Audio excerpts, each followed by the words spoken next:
This video is brought to you by Squarespace. Hey people, it's Temi if you're new here, and I'm back again with a new professional artist tries a coloring book video. I'm so excited because it's been a while and I have a new one for today. I mean, I know it's going to be challenging because it's got background, it's on a bigger scale, but let's see how it goes. This is the coloring book I'll be using today. It's Flower Girls by M's Drawings, and the cover itself is just so beautiful. This semi-realistic rendered style, the floral background, the bright background color. I'm very excited to get into this book and see what we can create. By the way, I got it from Amazon. I'll link it down below. And yeah, let's take a peek, but first I need to write my name. Maybe I'll come back to color this page in. I don't know. Oh no! It's recommended you only use dry media in this book. If you're using markers, put a sheet of thick paper behind the page you're coloring to prevent bleed through. Fair. You can test your colors. Okay, so this is telling me that the paper isn't of great quality to use markers. But how beautiful! Oh my gosh. Wow. Oh my gosh. I've been a big fan of M's Drawings for years, so I'm actually not shocked by what I'm seeing, but I'm still like, these pages are stunning. I feel like even if you can't color, I feel like the coloring will still come out good because the line work is just so intricate and so beautiful. Like, look at all these flowers. So I think this will be so interesting and so fun. Like, just so many fun, beautiful pages. I think this would be a good one to try in future because the good Lord knows hands are difficult for everybody, even professional artists. Wow. I also love the fact that like she's also got different ethnicities down, so I think this will be such a fun one. There's so many things going on for each and every one of these. It's like you need to get the skin tone making sense, you need to get the body, the arms, everything making sense, the hair needs to look good, and then the background is gonna be tough. So I think I kind of want to start with something that's relatively simple. I'm thinking something that doesn't have too much body because the good Lord knows I don't like coloring the body. Oh, this is Sis from the cover. Wow. Okay, so I'm thinking maybe this one. I don't know what colors, I don't know what vibe, but the first thing I'm going to do is to use the color tester page just to see if the markers will actually work in here. So I've got this random piece of card. I think it was even from like a parcel or something. Wow, okay. So I've got this new Ohuhu marker set and it has these pastel kind of colors. Like, look at the gorgeousness. And here are the swatches. But I think what I'm gonna do is just to use the color test page to try to see if markers will even work. If not, it might just have to be coloring pencils by themselves, which is a bit long. I'm really gonna try to blend these colors. I don't normally do much marker blending, if you're familiar with my channel, but I wanna try my hand at layering. So basically just going back and forth with the blues today. Okay, with a little bit of blending, here's what we've got. To be honest, I'm not mad at it. I think I'm able to layer, so I might just give it a try. I'm gonna quickly swatch a few more colors from this pastel set, and I'm definitely noticing some patchiness. This purple swatch is so patchy. I just don't get it. To be honest, based on these color swatches, I'm definitely going to try using markers as a base, at least. I will go over it in coloring pencils and I'll show you that a little later.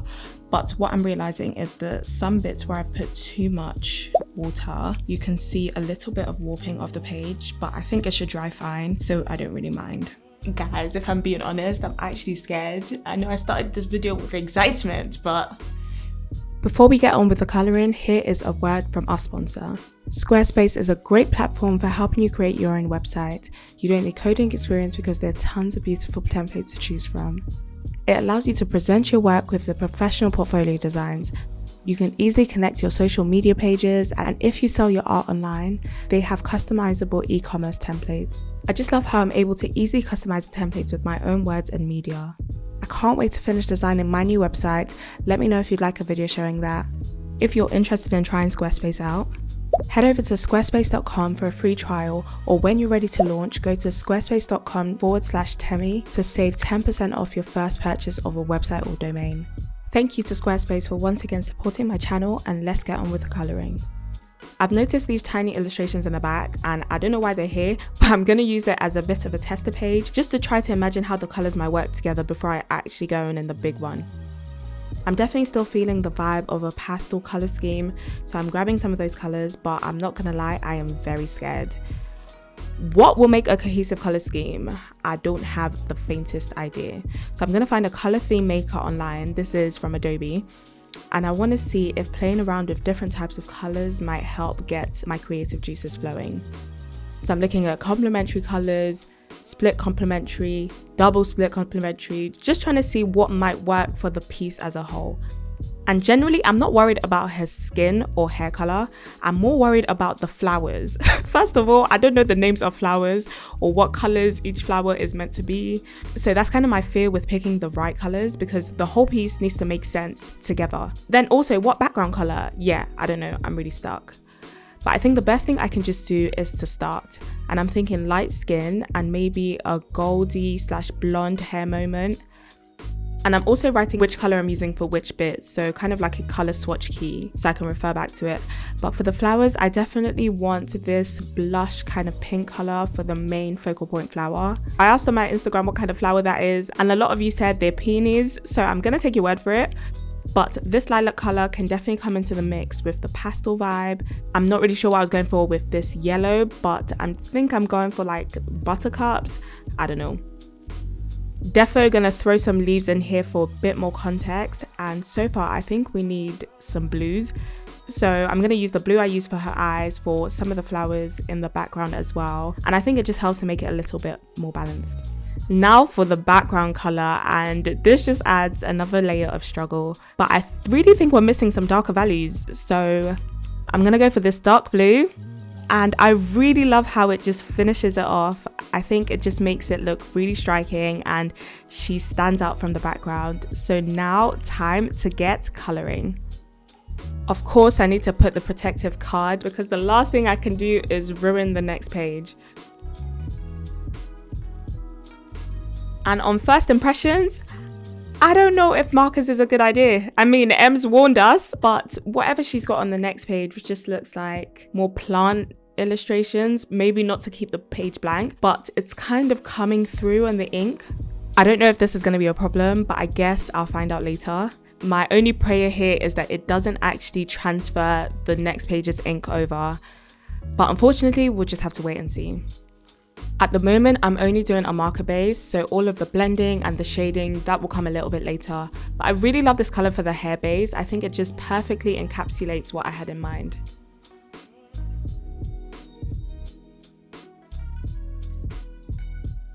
Now for the face, and honestly, I'm a little bit scared. I did pick a pretty easy picture because, to be honest, the last thing I want to think about is light source. The flowers were already going to give me enough headaches, so I'm not trying to do too much. I don't know where the light source is coming from. I don't know if any of this will make sense, but we'll just have to see.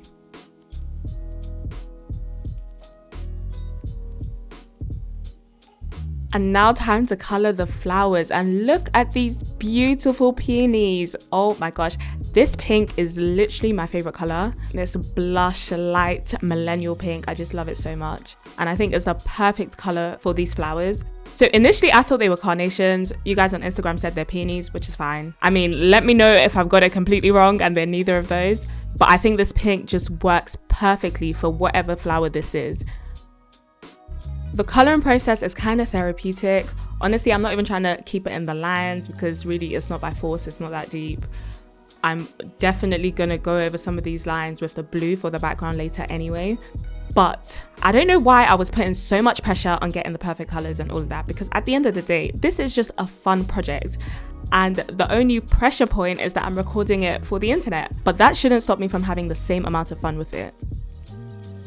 And now I'm kind of going against the plan a little bit because everything is too light. I'm so sorry. I know I said I wanted a pastel vibe, but I can't. I'm so sorry. I'm bringing in this dark purple. I don't know if I'm going to regret it, but now adding the blue in her eyes, and we can bring in the hints of blue in the flowers, and I'm really here for it.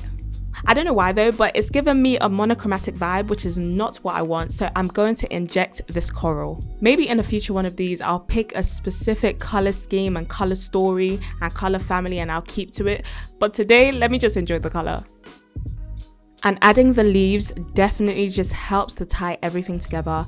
And now I'm just going to fill in the background with this dark blue. It's definitely a very scary part because you can just ruin everything just like that. But I think it needs to be done to tie everything in. And honestly, I'm really happy with this blue that I chose for the background. Now we've got our marker base completely done, and I'm not gonna lie to you, I'm actually really liking how this is looking. At the start, I definitely couldn't imagine that it would look like this, but I love the colors that I've chosen, very vibrant, and I'm excited for some detail. The first step of detail I'm going to try today is using the actual markers for some shadowing. So if you're familiar with my channel, you know that I normally just do the markers anyhow, and then I rely on the pencils to do all of the blending. But today I just thought, why not try something new?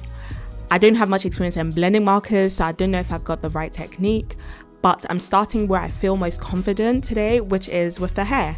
And instead of thinking of the individual strands, I'm treating the hair as different locks of hair. So I'm just adding some shadowing where I think it's natural to. The great thing about this coloring book is that they're obviously the larger lines, but they're also some fainter lines, so you can really see and follow the shape, not just the hair for the flowers as well. It's such a great coloring book. So I started by adding a slightly darker yellow to the shadows, and then I'm going in with an even deeper yellow for some more depth, and then finally with a light brown, and it just works so well to achieve this flowy blonde look. Now moving on to the face, I'm kind of hesitant in adding my shadows. It's always weird with light skin because you don't want to go too dark and make everything look higgy and haggard. But it's like if you layer another color over the top, actually even if you layer the same marker color, it comes out a little bit darker. So that fear of going too dark is always looming. And to be honest, that's why I really enjoy doing these coloring book videos, because it challenges me so much. I am completely out of my comfort zone. If you're new to my channel, my actual comfort zone is just clear realism, where I'm just copying a picture, trying to capture the details and the colors I can see in the picture exactly. I just use my coloring pencils, there are no bells and whistles, there's no shouting. I'm just doing what I'm doing and then going home. But for these coloring book videos, I've got a plain page, you know, with a few lines for the illustration, but essentially a plain page. And it's like, how do you figure out, especially for someone with aphantasia, it's like, how do you figure out what could look good? And I think that gave me a bit of imposter syndrome today. But realistically, even if some of the flowers I coloured it higgy and haggard, who is going to mark me down for lack of accuracy? It's not like I'm doing this for a school project. It's definitely never that deep. So if you can relate to this feeling of intense pressure staring at a blank page, especially if you're doing a coloring book one like this, just know you can always turn to the next page and try again. But ultimately, it's going to be great to look back on whatever you could achieve today. So even if you're not happy with the final piece, that's perfectly fine. In a month, in a year, with constant practice, you're inevitably going to improve. So here is what she's looking like with all of the marker details, and what a difference it makes. I don't know why, I've never really tried blending with my markers before, but now I'm feeling a lot more confident to go in with my coloring pencils for the final touches. Because really at this point, we have done all the hard work, so it's just small details here to bring it all together. I'm going to spend time trying to blend out the face just to make it look a little bit more realistic. Obviously the illustration is quite cartoony, but I think the semi-realistic style works so well. So just adding a bit more shadowing, a bit of blending, and a cute gloss on the lips. And for the hair, I'm just gonna try to go slightly deeper with the shadowing just to increase the contrast a little bit. I'm also going to use the white pencil for the sharpest highlights, because we want this really beautiful glossy vibe.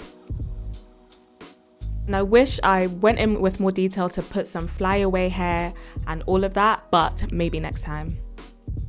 By the way, I had a pretty tight deadline with this one, so if I had more time, I would have definitely put in some more details with the flowers and all of that, but I ended up just adding a white pen to add small details here and there.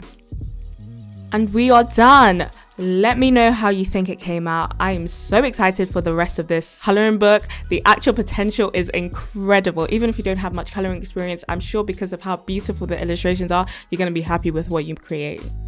Even looking back at the process from where we started, so the plain line work to the marker base and then the marker detail and finally the color pencil details, I think she came out stunning. So let me know what we should name her down in the comments, and I'm sure you'll love the other videos in the coloring book series.